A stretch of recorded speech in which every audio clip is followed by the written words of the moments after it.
Hey guys, I attended the convention, all right? And I am a person that believes in fairness and judiciousness and treating every single person with dignity and respect. Because we all might argue and we all might see things differently, but in the final analysis, if you treat people the way you would want to be treated, then the tide rises all ships. After the convention, some of you in this room called me personally and noted that there were some issues and challenges that the convention really had. And so what we did, and I'm going to ask someone to pass this out to you, we did what you do in business, a 360. Rob Godfrey's back there. We did what's called a 360. And I just want to share with you, I polled in the room, and we polled these people by random, and I'm going to call their names out and tell you who they were that were actually in the room.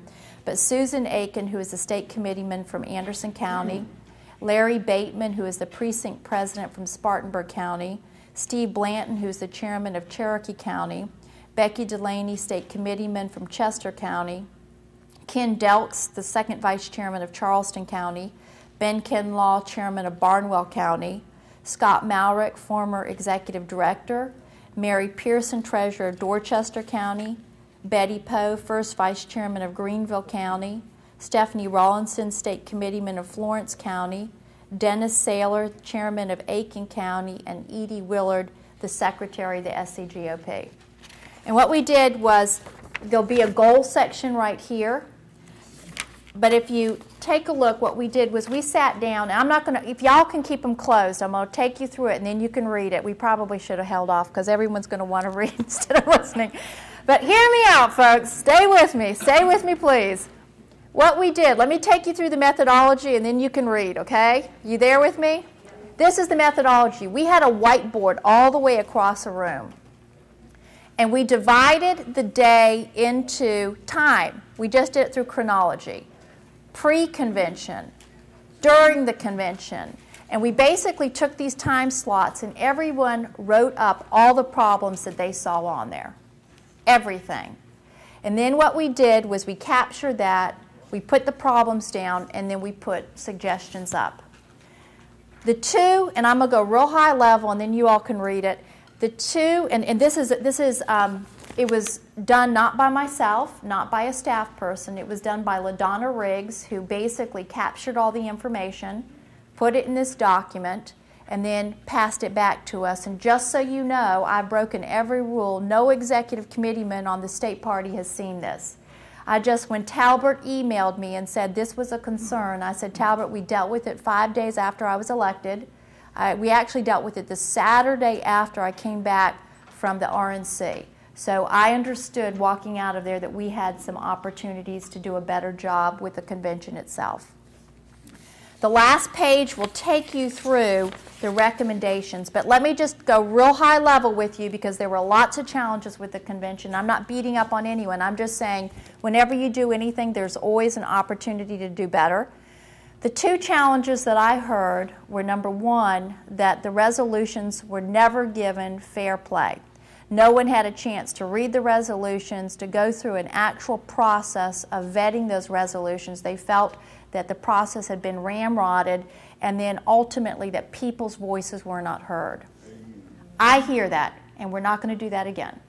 So this is what we're going to do. And again, well, make sure you're okay with my suggestion, because you might say I don't like that, then you'll have to boo me. So let's just try to all stay together here.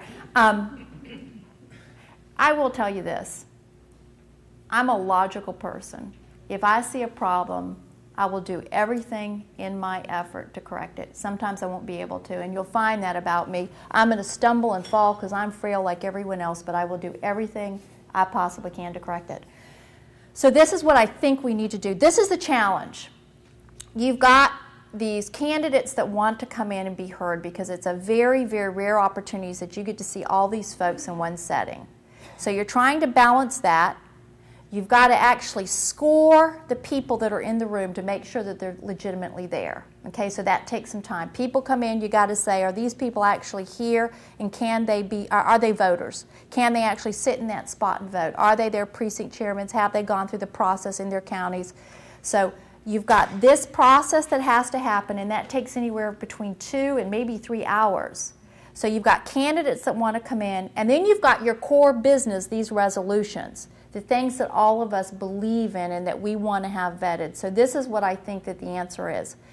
If you try to enmesh everything, the same thing is going to happen that happened on that day, which is no one's going to have any pre-notice of what it is that they're voting on. They're going to be trying to read resolutions, trying to figure out why theirs wasn't there or what changes have been made. And then you've got these candidates that are coming in, it's completely disarray. So I think we're going to break it up into segments. And what I mean by that is the Resolutions Committee is going to meet early, and they're going to give every county that's offered up resolutions the opportunity to come and present their resolution. And there will be an actual process, a vetting process, where people can come from everywhere and listen in, but that is the chance to really have it all put out there.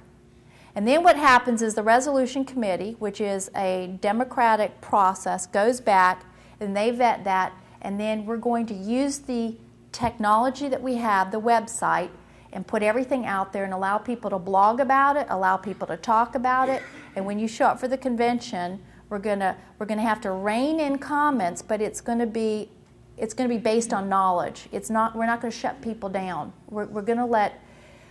It's a balance now, because we can't go on. If we go on until 4 in the afternoon and don't have a quorum and can't vote on everything because everyone's left, we have a problem. So it's this tight balance about giving everyone the opportunity to be heard and to do everything in a methodical way where no one is treated poorly, and by the same token, not having it run so long that we lose a quorum.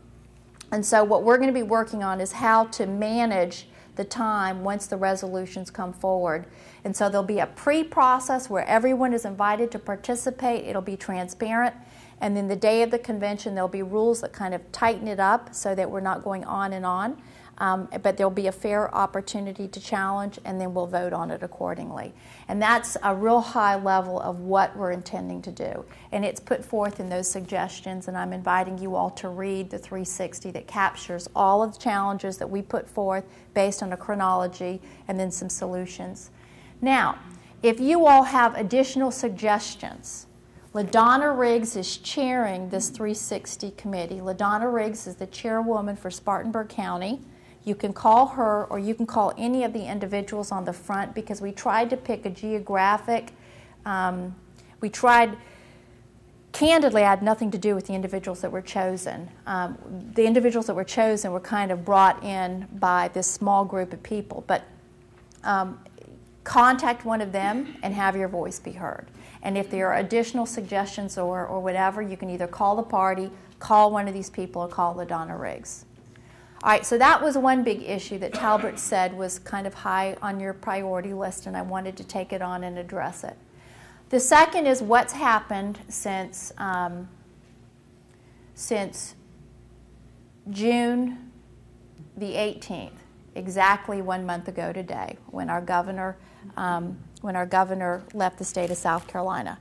And what I thought I would do is I would, again, I believe strongly in this idea that the truth will set you free. So I want you to know what we at the party did during that period of time, so that you have a chronology of what we did, so that you have a sense of how comprehensive and how the challenge of the censorship came about and why that was approached and where we are today.